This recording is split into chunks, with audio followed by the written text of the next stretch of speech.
ಆ ಶಬ್ದಕ್ಕೆ ಆರತಿ ಮತ್ತು ಸುವಿಕ್ಷಾ ಕಿವಿಗಳನ್ನ ಮುಚ್ಚಿಕೊಂಡು ಗಟ್ಟಿಯಾಗಿ ಚೀರಿಬಿಡ್ತಾರೆ. ಯಶ್, ಲೀಲಾ ಹಾಗೂ ಕೀರ್ತಿ ಅಸಹನೆಯಿಂದ ಅವರ ಕಡೆ ನೋಡ್ತಾ, ಯಾಕಾಗಿ ಚೀರ್ತಿದ್ದೀರಿ? ಎಲ್ಲರೂ ನಿಮ್ಮಂತೆ ಚೀರೋದಕ್ಕೆ ಪ್ರಾರಂಭಿಸಿದಾರಾ ಅಂತ ಕೋಪದಿಂದ ಹೇಳ್ತಾನೆ ಯಶ್. ಆರತಿ ಮೆಲ್ಲಗೆ ಕೈಗಳನ್ನ ತೆಗೆದು, ಯಾವ ಜಾಗ ಇದು ಯಶ್? ದಯವಿಟ್ಟು ಮನೆಗೆ ಹೊಟ್ಟೋಗೋಣ, ಇಷ್ಟೊಂದು ಗಲಿಬಿಲಿಯಾಗಿದೆ ಅಂತ ಸುವಿಕ್ಷಾಳ ಕಡೆ ನೋಡ್ತಾಳೆ. ಸುವಿಕ್ಷಾ ಅಂತೂ ನಿಜಕ್ಕೂ ಕಣ್ಗಳು ಕೂಡ ತೆರೆಯೋದಕ್ಕಾಗದೆ ಕಿವಿಗಳನ್ನ ಎರಡೂ ಕಡೆ ಗಟ್ಟಿಯಾಗಿ ಮುಚ್ಕೊಂಡ್ಬಿಟ್ಟು ಸಣ್ಣದಾಗಿ ನಡುಕ್ತಾಳೆ.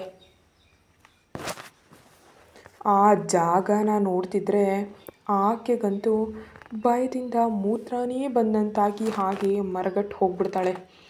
ನೀವು ಮಧ್ಯಮ ವರ್ಗದ ಜನರಲ್ವಾ, ಅದಕ್ಕೆ ಈ ಜಾಗದ ಬಗ್ಗೆ ನಿಮ್ಗೆ ಗೊತ್ತಿಲ್ಲ. ಇದನ್ನು ಪಬ್ ಅಂತಾರೆ. ನಿಮ್ಮ ಜೀವನದಲ್ಲೇ ಎಂದೂ ನೋಡಿರೋದಿಲ್ಲ ಬಿಡಿ ಅಂತ ಯಶ್ ಗೇಲಿ ಮಾಡ್ತಾನೆ. ನಾವು ಕೂಡ ಇದನ್ನು ನೋಡಬೇಕು ಅಂತ ಅಂದ್ಕೊಳ್ತಿಲ್ಲ ಬಿಡಿ ಯಶ್. ನೋಡಿ, ಅಕ್ಕ ಕೂಡ ಎಷ್ಟು ಭಯಪಡ್ತಿದ್ದಾಳೆ. ನಾವು ಹೊರಟೋಗ್ತೀವಿ, ಹೇಗೂ ಭದ್ರತಾ ಸಿಬ್ಬಂದಿ ಇದ್ದಾರಲ್ವೇ ಅಂತ ಕಿವಿಗಳನ್ನ ಮುಚ್ಕೊಂಡಿದ್ದ ಸುವಿಕ್ಷಾಳನ್ನು ಒಂದು ಕೈಯನ್ನು ಹಿಡಿದು ಎಳ್ಕೊಳ್ತಾಳೆ ಆರತಿ. ಸುವಿಕ್ಷಾ ಮೆಲ್ಲಗೆ ಕಣ್ಣುಗಳನ್ನ ತೆರೆದು ಮತ್ತೊಂದು ಕೈಯಿಂದ ಕಿವಿಯನ್ನು ಮುಚ್ಚಿಡಿದು, ಆರತಿ, ನಾವು ಹೊರಟೋಗೋಣ, ನನಗೆ ಭಯ ಆಗ್ತದೆ ಅಂತ ಚಿಕ್ಕ ಮಗುವಿನಂತ ಹೇಳ್ತಿದ್ರೆ ಆರತಿಗೂ ಕೂಡ ತುಂಬ ಬೇಸರ ಆಗುತ್ತೆ. ಯಶ್, ದಯವಿಟ್ಟು ನಮ್ಮನ್ನು ಕಳಿಸು ಅಂತ ವಿನಂತಿಸ್ಕೊಳ್ತಾಳೆ. ಸುವಿಕ್ಷಾ ಸುತ್ತಲೂ ಚಿಕ್ಕ ಚಿಕ್ಕ ಉಡುಪುಗಳನ್ನ ಧರಿಸಿ ನೃತ್ಯ ಮಾಡ್ತಾ ಇರೋ ಹುಡುಗಿಯರ ಕಡೆ ನೋಡಿ ಬೆಚ್ಚಿ ಬಿದ್ದುಬಿಡ್ತಾಳೆ. ಯಶ್ ಆರತಿ ಕೈಯನ್ನು ಹಿಡಿದು, ನಾನು ಮೊದಲ ಬಾರಿಗೆ ಕರ್ಕೊಬಂದಿದ್ದೀನಿ ಆರತಿ, ಅನಾವಶ್ಯಕವಾಗಿ ಬೇಸರ ಪಟ್ಕೊಂಡು ಹೋಗ್ಬೇಡ, ಮೌನವಾಗಿ ನನ್ನ ಜೊತೆ ಇರು, ಎಲ್ಲಿಗೂ ಹೋಗೋದಕ್ಕೆ ಸಾಧ್ಯ ಇಲ್ಲ ಅಂತ ಅವನು ಕೋಪದಿಂದ ಹೇಳ್ತಾ ಇದ್ದಂತೆ ಆರತಿಯನ್ನು ನಿಜವಾಗಿಯೂ ಹೊಡಿತಾನೋ ಏನೋ ಅಂದ್ಕೊಂಡು, ಪರವಾಗಿಲ್ಲ ಆರತಿ, ಸ್ವಲ್ಪ ಸಮಯ ಇದ್ದು ಹೋಗೋಣ ಬಿಡು ಅಂತ ಸುವಿಕ್ಷಾ ಮೆಲ್ಲಗೆ ಹೇಳ್ತಾಳೆ. ಅವರೆಲ್ಲರೂ ಜೊತೆಯಾಗಿದ್ದರೂ ಕೂಡ ಒಂಟಿಯಂತೆ ಅನ್ನಿಸ್ತಾ ಇರಲು ಇನ್ನಲ್ಲಿರೋಕ್ಕಾಗದೆ ಆರತಿ ಕೈಯನ್ನು ಬಿಡಿಸ್ಕೊಂಡು ಯಾರೂ ಇಲ್ಲದ ಮೇಜಿನ ಹತ್ರ ಹೋಗಿ ಕುರ್ಚಿಯಲ್ಲಿ ಕೂತ್ಕೊಂಡ್ಬಿಡ್ತಾಳೆ. ಆದರೆ ಪದೇ ಪದೇ ಹೈಗ್ರೀವ್ನನ್ನೇ ನೆನೀತಾ ಯಾರಾದರೂ ಎಲ್ಲಿಂದ ಬಂದ್ಬಿಡ್ತಾರೋ ಅಂತ ಸುತ್ತಲೂ ಭಯದಿಂದ ನೋಡ್ತಾ ಇರ್ತಾಳೆ. ಪಾಪ, ಹೆದರ್ತಿರೋ ಸುವಿಕ್ಷಾಳನ್ನ ನೋಡಿ ಕೀರ್ತಿ ಮತ್ತು ಲೀಲಾ ರಾಕ್ಷಸರಂತೆ ನಗ್ತಾ ಯಶ್ಗೆ ಸನ್ನೆ ಮಾಡ್ತಾಳೆ ಲೀಲಾ. ಸರಿ ಅನ್ನುವಂತ ತಲೆ ಆಡಿಸಿ ಆರತಿಯನ್ನು ಕರ್ಕೊಂಡು ವಿರುದ್ಧ ದಿಕ್ಕಿನಲ್ಲಿರೋ ಮೇಜಿನ ಹತ್ತಿರಕ್ಕೆ ಹೋಗ್ತಾನೆ ಯಶ್. ಅಕ್ಕ ಅಲ್ಲೇ ಇದ್ದಾಳೆ ಯಶ್ ಅಂತ ಇರಲು, ಆರತಿ, ನಿನಗೆಷ್ಟು ಬಾರಿ ಹೇಳಿದ್ದೀನಿ ಆಕೆ ಜೊತೆ ಹತ್ತಿರವಾಗಿ ಬೆರಿಬೇಡ ಅಂತ. ಆದರೂ ಸರಿ, ನನ್ನ ಮಾತಂದರೆ ನಿನಗೆ ಲೆಕ್ಕನೇ ಇಲ್ಲ ಅಂತ ಗಂಭೀರವಾಗಿ ನೋಡ್ತಾನೆ ಆಕೆಯನ್ನು. ಪಾಪ, ಸುವಿಕ್ಷಾಳಿಗೂ ಮಾತು ಬರ್ಸೋದು ಬೇಡ ಅಂತ ಸಾರಿ ಯಶ್ ಅಂತಾಳೆ.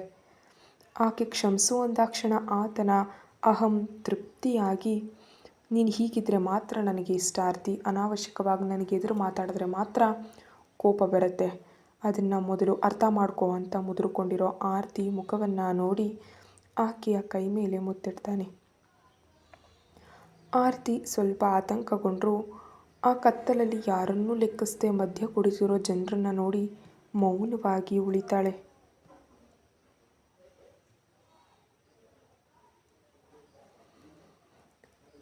ಹಣ್ಣಿನ ಜ್ಯೂಸ್ ಕುಡಿತೀಯಾ ಅಂತ ಮೆಲ್ಲ ಕೇಳೋದಕ್ಕೆ ಹ್ಞೂ ಅನ್ನುವಂತೆ ತಲೆಯಾಡಿಸ್ತಾಳೆ.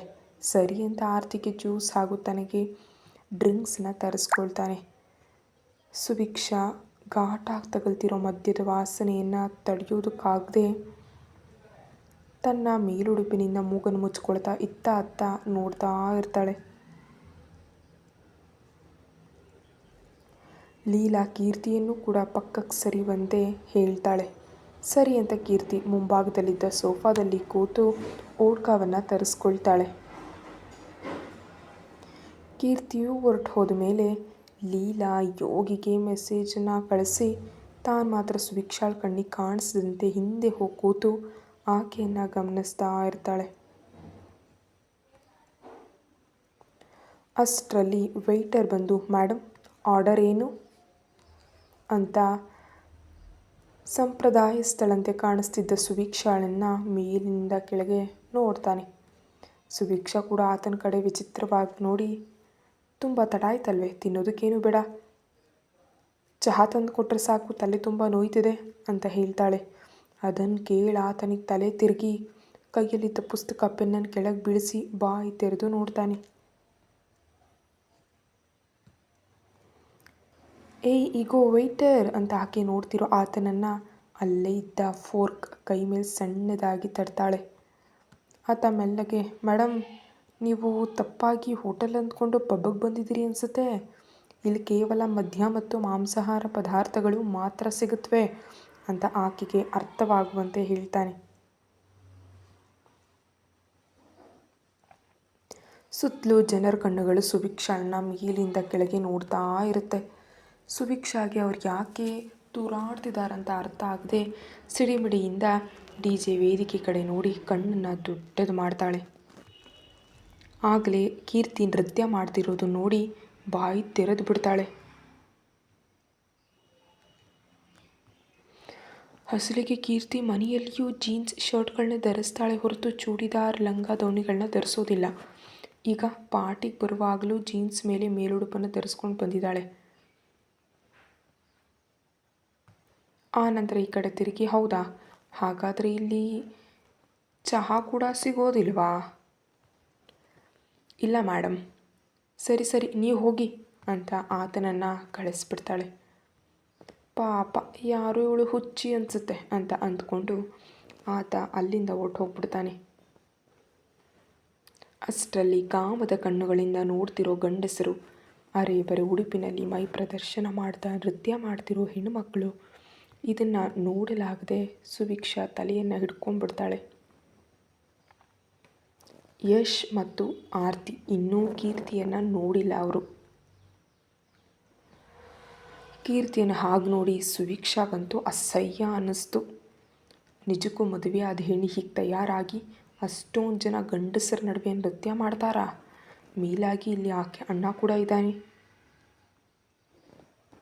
ಆದರೂ ನಾಚಿಕೆ ಇಲ್ಲದೆ ಹೇಗೆ ಮಾಡ್ತಾಳೆ ಅಂದ್ಕೊಳ್ತಾ ಗಾಯತ್ರಿ ಅವರು ನೆನಪಿಗೆ ಬರ್ತಾರೆ. ಅತ್ತೆಯವರು ಎಷ್ಟು ಸಂಪ್ರದಾಯಸ್ಥರಾಗಿದ್ದಾರೆ, ಮತ್ತು ಯಾಕೆ ಮಗಳು ಹೀಗಿದ್ದಾಳೆ? ಒಂದು ವೇಳೆ ಹಣ ಇರೋರ ಮಕ್ಕಳಾದರೆ ಹೀಗೆ ಇರ್ತಾರಾ? ಚಿಚಿಚಿ, ಇಷ್ಟಕ್ಕೂ ಆ ಹಣ ಇಲ್ಲದೆ ಇರೋದೇ ನಮಗೆ ಒಳ್ಳೆಯದು. ಪಾಪ ರಿಷಿ ಅಣ್ಣಯ್ಯ ಎಷ್ಟು ಒಳ್ಳೆಯವರು, ಅಂಥ ಗಂಡನ್ನ ಇಟ್ಕೊಂಡು ಯಾಕೆ ಹುಡುಗಿ ಮಾನ ಕಳೀತಾಳೆ ಅಂತ ಪಿಶಾಚಿ ಗೊತ್ತಿದೆಯೇ ಅಂತ ಆಲೋಚಿಸ್ತಿರ್ತಾಳೆ. ಕೀರ್ತಿ ಕಡೆ ಅಸಹನೆಯಿಂದ ನೋಡ್ತಾ ಇರುವಾಗ, ಹಾಯ್ ಬೇಬಿ ಅನ್ನುತ್ತಾ ಒಬ್ಬನು ಬಂದು ಸುವೀಕ್ಷಾಳ ಮುಂಭಾಗದಲ್ಲಿ ಕೂತ್ಕೊಳ್ತಾನೆ. ಆತನನ್ನು ನೋಡಿ ಭಯಪಟ್ಟು ಮೇಲುಡುಪನ್ನು ಮುಷ್ಟಿಯಲ್ಲಿ ಹಿಡಿದು, ಯಾರು ನೀವು ಅಂತ ಕೇಳ್ತಾಳೆ. ನನ್ನ ಹೆಸರು ರಾಯ.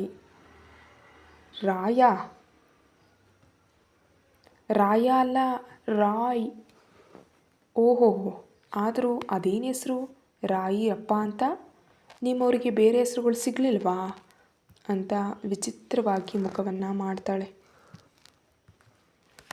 ಸುವೀಕ್ಷಾಳ ಮಾತುಗಳಿಗೆ ಆತ ಕಣ್ಣು ದೊಡ್ಡದು ಮಾಡಿ ನೋಡ್ತಿದ್ರೆ, ಈಗೋ ಅಣ್ಣಯ್ಯನವರೇ ನಿಮ್ಮನ್ನು ಅಂತ ಕರೀತಾಳೆ. Hey, I am not your brother, just friend, okay? Suveeksha ಗೊಂದಲದಿಂದ ನೋಡ್ತಾ, ನೀವೇನು ಹೇಳ್ತಿದ್ದೀರಿ? ಆದರೂ ನಿಮ್ಮ ಧ್ವನಿ ಯಾಕೆ ಹಾಗೆ ಬರ್ತಿದೆ? ಯಾಕೆ ಮೈಗೆ ಹುಷಾರಿಲ್ವಾ? ಜ್ವರ ಇದೆಯಾ ನಿಮಗೆ? ಹಾಗಾದರೆ ಮನೆಗೆ ಹೋದ ತಕ್ಷಣ ನಿಮ್ಮ ತಾಯಿ ಬಳಿ ಕಷಾಯ ಮಾಡಿಸ್ಕೊಂಡು ಕುಡಿದ್ಬಿಡಿ, ಜ್ವರ ಅಂತೂ ಓಡೋಗ್ಬಿಡುತ್ತೆ ಅಂತ ಸಲಹೆಯನ್ನು ನೀಡ್ತಾಳೆ ಪಾಪ ಹುಚ್ಚಿ. ಆತನಿಗೆ ಸುವೀಕ್ಷಾ ಏನು ಎತ್ತ ಅಂತ ಅರ್ಥ ಆಗದೆ ಅವಳನ್ನ ನೋಡ್ತಾ ತಲೆ ಕೆರ್ಕೊಳ್ತಾ, ನಿನಗೆ ಗೊತ್ತಿದೆಯಾ ಬೇಬಿ ನೀನು ಎಲ್ಲಿಗೆ ಬಂದಿದೆಯಾ ಅಂತ ಕೇಳ್ತಾನೆ. ಹಾಂ ಗೊತ್ತಿದೆ, ಪಪ್ಪಾಗೆ ತಾನೇ. ಏಯ್ ಅದು ಪಪ್ಪ ಅಲ್ಲ, ಪಬ್. ಹೋಗಲಿ, ಇನ್ನೇನು ಮಾಡ್ತಾರೆ ಅಂತ ಗೊತ್ತಿದೆಯಾ ನಿನಗಿಲ್ಲಿ? ಯಾಕೆ ಗೊತ್ತಾಗೋದಿಲ್ಲ? ಆ ಸೀಸೆಗಳನ್ನಿರೋದನ್ನೆಲ್ಲ ಕುಡಿದು ನಂತರ ಹಾಗೆ ನೃತ್ಯ ಮಾಡ್ತಾರೆ ಅಷ್ಟೇ ತಾನೇ ಅಂತ DJ ಕಡೆ ತೋರಿಸ್ತಾಳೆ. ರಾಯ್ ನಿಜವಾಗಿಯೂ ಹುಚ್ಚು ಹಿಡ್ದಂತ ಆಗ್ಬಿಡುತ್ತೆ. ಸುವೀಕ್ಷಾಳನ್ನ ನೋಡಿ ಪಾಪ ಅಂತ ಅನಿಸಿ, ನೋಡು ಬೇಬಿ, ನಾನು ಸ್ವಲ್ಪ ಒಳ್ಳೆಯವನಾಗಿರೋದ್ರಿಂದ ನಿನಗೆ ಅರ್ಥ ಆಗು ಅಂತ ಹೇಳ್ತಿದ್ದೀನಿ ಕೇಳು. ಇಲ್ಲಿ ಸಂಪೂರ್ಣವಾಗಿ ಕುಡಿದು ಚೆನ್ನಾಗಿ ಎಂಜಾಯ್ ಮಾಡ್ತಾರೆ. ಅಂದರೆ ಹೆಣ್ಣು ಗಂಡು ಎಂಬ ವ್ಯತ್ಯಾಸನೇ ಇರೋದಿಲ್ಲ ಇಲ್ಲಿ. ಅವ್ರಿಗೆ ಇಷ್ಟ ಇದ್ದರೆ ಎಷ್ಟು ದೂರ ಬೇಕಾದರೂ ಹೋಗಬಹುದು. ಬಲವಂತ ಮಾಡುವವರೂ ಇರ್ತಾರೆ, ಮಾಡದೇ ಇರೋರು ಇರ್ತಾರೆ. ನನ್ನ ಅಭಿಪ್ರಾಯ ಏನಂದರೆ, ನಿನ್ನ ನೋಡಿದ್ರೆ ಖಂಡಿತವಾಗ್ಲೂ ಅವ್ರು ಬಿಡೋದಿಲ್ಲ. ಬಲವಂತವಾಗಿ ಆದರೂ ಕರ್ಕೊಂಡು ಹೋಗ್ಬಿಡ್ತಾರೆ. ಅದಕ್ಕೆ ಎಷ್ಟು ಬೇಗ ಸಾಧ್ಯವೋ ಅಷ್ಟು ಬೇಗ ಇಲ್ಲಿಂದ ಹೊರ್ಟೋಗು ಅಂತ ಹೇಳಿ ಆತ ಎದ್ದು ಹೊರ್ಟೋಗ್ಬಿಡ್ತಾನೆ. ಆತನ ಮಾತುಗಳು ಪೂರ್ತಿಯಾಗಿ ಅರ್ಥ ಆಗದೇ ಇದ್ದರೂ ಅಲ್ಲಿರೋದು ಅಪಾಯ ಎಂಬುದು ಸ್ಪಷ್ಟವಾಗುತ್ತೆ. ತಕ್ಷಣ ಎದ್ದು ಹೋಗೋದಕ್ಕೆ ಅತ್ತ ಇತ್ತ ನೋಡಿದ್ರೂ ಯಾರೂ ಕಾಣಿಸ್ದೆ, ಲೀಲಾ ಮೇಡಮ್, ಆರತಿ ಅಂತ ಮೆಲ್ಲ ಕರಿತಾ ಸುತ್ತಲೂ ಹುಡುಕ್ತಾಳೆ. ಆರತಿ ತಂದ ಜ್ಯೂಸ್ ಕುಡಿದು ಯಶ್ ಹೊಟ್ಟೋಗಣ್ವಾ ಅಂತ ಮತ್ತೆ ಕೇಳ್ತಾಳೆ. ಆರತಿ ಈ ಸೀಸೆ ಮುಗಿಲಿ ಇರು, ಆಗೋಗೋಣ ಅಂತ ಹೇಳ್ತಾ ಒಂದೊಂದು ಗುಟುಕನ್ನೇ ಕುಡಿತಾ ಮ್ಯೂಸಿಕನ್ನು ಎಂಜಾಯ್ ಮಾಡ್ತಿರ್ತಾನೆ. ಆರತಿಗೆ ಸುವೀಕ್ಷಾಳ ಬಗ್ಗೆ ಮನಸ್ಸಿನಲ್ಲಿಯೇ ತುಂಬ ಕಳವಳ ಆಗ್ತಾ ಇರುತ್ತೆ. ಸುವೀಕ್ಷಾ ಹುಡುಕಿ ನೃತ್ಯ ಮಾಡ್ತಿರೋರ ಹತ್ರಕ್ಕೆ ಹೋಗಿ ಕಾಣಿಸ್ತಿರೋ ಕೀರ್ತಿಯನ್ನು ಕೈ ಬೀಸಿ ಕರೀತಾಳೆ. ಕೀರ್ತಿ ಅಸಮಾಧಾನದಿಂದ ಹತ್ತಿರಕ್ಕೆ ಬಂದು ಏನು ಅನ್ನುವಂತೆ ಹುಬ್ಬನ್ನು ಏರಿಸ್ತಾ ಇದ್ದಂತೆ, ಅದು ಆರತಿಯವರು ಎಲ್ಲೂ ಕಾಣಿಸ್ತಿಲ್ಲ ಕೀರ್ತಿಯವರೇ ಅಂತ ಅಂತಾಳೆ. ಛೇ, ಅವರು ಮೇಲಿದ್ದಾರೆ ಅಂತ ಹೇಳ್ತಾ ಮೇಲಿನ ಮಹಡಿಯ ಕಡೆ ಬೆರಳನ್ನು ತೋರಿಸ್ತಾಳೆ. ಸುವೀಕ್ಷಾ ಮೇಲಕ್ಕೆ ನೋಡಿ ಸರಿ ಅಂತ ತಲೆ ಆಡಿಸಿ ಮೆಲ್ಲಗೆ ಮೆಟ್ಟಿಲುಗಳನ್ನ ಹತ್ತುತ್ತಾ ಗಂಡಸರ ನಡುವೆಯಿಂದ ಹೋಗೋದು ಕಷ್ಟಪಡ್ತಾ ಯಾರೂ ಮೈಗೆ ತಾಕದಂತೆ ಜಾಗರೂಕತೆಯಿಂದ ಮೇಲಕ್ಕೆ ಹೋಗ್ತಾಳೆ. ಅಲ್ಲಿಯೂ ಜನರು ಕುಡಿತಾ ನೃತ್ಯ ಮಾಡ್ತಿರ್ತಾರೆ. ದೇವರೇ, ಯಾಕಿಂತ ಜಾಗ ಕರ್ಕೊಂಡು ಬಂದು ಹಾಕ್ಬಿಟ್ಟಪ್ಪ ನನಗೆ ಇಲ್ಲೂ ಏನೂ ಇಷ್ಟ ಆಗ್ತಿಲ್ಲ. ಹೊರಗೆ ಹೋಗೋಣ ಅಂದರೆ ಮತ್ತೆ ಇವರು ನನ್ನನ್ನೇ ಹುಡುಕ್ತಿರ್ತಾರೆ ಅಂದ್ಕೊಳ್ತಾ ಅಲ್ಲೇ ತಿರುಗಾಡ್ತಿರ್ತಾಳೆ. ಈಗಾಗಲೇ ಸುವೀಕ್ಷಾ ಮೇಲಕ್ಕೆ ಹೋಗೋದನ್ನು ನೋಡ್ದ ಯಶ್, ಆರತಿ ಹೋಗೋಣ ಬಾ ಅಂತ ಮೇಲಕ್ಕೆ ಕೇಳ್ತಾನೆ. ಹಮ್ಮಯ್ಯ ಅಂತ ಅಂದ್ಕೊಳ್ತಾ ಆರತಿ ಎದ್ದು ಸುವೀಕ್ಷಾ ಕೂತಿದ್ದ ಕಡೆ ಬಂದು ನೋಡ್ತಾಳೆ. ಅಲ್ಲಿ ಯಾರೂ ಇಲ್ಲದೆ ಇರೋದನ್ನು ನೋಡಿ ಯಶ್, ಇಲ್ಲಿ ಅಕ್ಕ ಇಲ್ಲ ಅಂತ ಆತಂಕದಿಂದ ಹೇಳ್ತಾಳೆ. ಯಾಕೆ ಭಯ ಪಡ್ತಿದ್ಯಾ ಆರತಿ? ಆಕೆ ಲೀಲಾ ಜೊತೆ ಇರ್ತಾಳೆ ಅಂತ ಅನಿಸುತ್ತೆ. ಈಗಷ್ಟೇ ನೋಡಿದೆ, ಬಹುಶಃ ಇಲ್ಲಿ ಇಷ್ಟ ಆಗಲಿಲ್ಲ ಅಂತ ರೆಸ್ಟ್ ಮಾಡೋದಕ್ಕೆ ಕೊಠಡಿಗೆ ಹೋಗಿರಬಹುದು ಅಂತ ಶಾಂತವಾಗಿ ಹೇಳ್ತಾನೆ. ಅದಲ್ಲ ಯಶ್, ಒಮ್ಮೆ ನೋಡು. ಆರತಿ, ಬೆಳಿಗ್ಗೆ ನನಗೆ ಶಸ್ತ್ರಚಿಕಿತ್ಸೆ ಇದೆ, ಆಕೆ ಹೋಗಿದ್ದಾಳೆ ಅಂತ ಹೇಳ್ತಿದ್ದೀನಲ್ವಾ ಅಂತ ಆರತಿ ಹೇಳೋದನ್ನು ಕೇಳಿಸ್ಕೊಳ್ಳದೆ ಹೊರಗಡೆ ಎಳ್ಕೊಂಡು ಹೋಗಿ ಕಾರ್ನಲ್ಲಿ ಕೂರಿಸ್ತಾನೆ.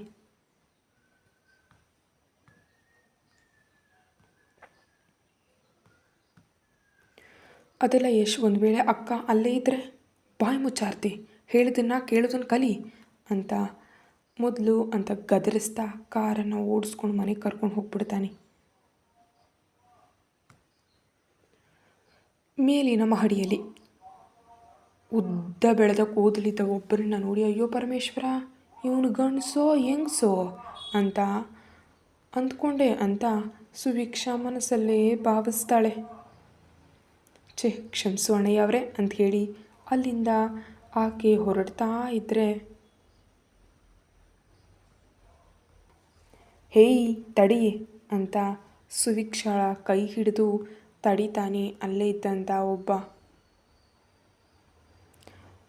ಕೈ ಹಿಡ್ಕೊತಾ ಇದ್ದಂತೆ ಭಯಪಟ್ಕೊಂಡು ಬಿಡಿ ಅಂತ ಬಿಡಿಸ್ಕೊಳ್ಳೋದಕ್ಕೆ ಹೆಣಗಾಡ್ತಿರ್ತಾಳೆ. ಅಷ್ಟರಲ್ಲಿ ಯೋಗಿ ಮತ್ತು ಆತನ ಗುಂಪು ಬರೋದನ್ನು ನೋಡಿ ಕೀರ್ತಿ ತನ್ನ ಬ್ಯಾಗನ್ನು ತೆಗೆದುಕೊಂಡು ಮೌನವಾಗಿ ಹೊರಗೆ ಬಂದು ಸುವೀಕ್ಷಣನ ಮರೆತು ಕ್ಯಾಬ್ ಹತ್ತಿ ಹೋಗ್ಬಿಡ್ತಾಳೆ. ಸುವೀಕ್ಷಾ ತಿರುಗಾಡ್ತಿರುವಾಗ ಆ ಕಡೆ ನಿಂತಿದ್ದ ಒಬ್ಬಳನ್ನು ನೋಡಿ ಲೀಲಾ ಇರಬೇಕು ಅಂತ ಅಂದ್ಕೊಂಡು ಲೀಲಾ ಅವರೇ ಅಂತ ಭುಜದ ಮೇಲೆ ತಡ್ತಾಳೆ. ಆತ ಮುಂಭಾಗಕ್ಕೆ ತಿರುಗಿ ಹಾಂ ಅಂತ ಎಲ್ಲಿಗೊಟ್ಟಿದೀಯ ಬೇಬಿ, ನೋಡ್ತಿದ್ರೆ ಈ ಊರಿನೋಳಲ್ಲ ಅಂತ ಅನಿಸುತ್ತೆ, ಬರ್ತೀಯಾ, ಹಣ ಕೊಡ್ತೀನಿ ಅಂತ ಒರಟಾಗಿ ಮಾತಾಡ್ತಾನೆ.